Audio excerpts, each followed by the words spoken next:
એટલે હું ગરીબનો રૂપિયો છે મને ગોવાને મેળવીને ખવાતો નહીં. એ રૂપિયો શું છે મને ગોવાને મેળવીને ખબર છે. મજૂરી શું કહેવાય મને ગોવાને મેળવે ને ભાઈ ખબર છે. એટલે કોના ઘરમાં રહી ગયો ખોટો તો શું હાથો રૂપિયો જતો મને મેળવીને ખવાયું નહીં.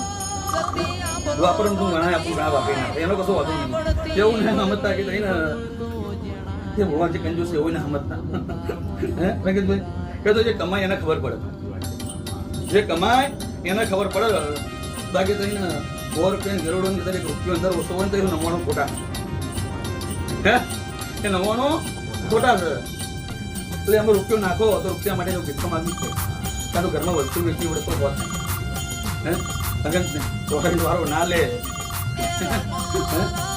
લે રંગીતભાઈ ચોરાઈ વાળો ના લે હપ્તા વાળો ના લે ખાતા નાખી નાખીને જોઈ લેજો ગેસના બાટલા વાળો ના લે પૂરા જોઈએ પૂરેપૂરા જોઈએ.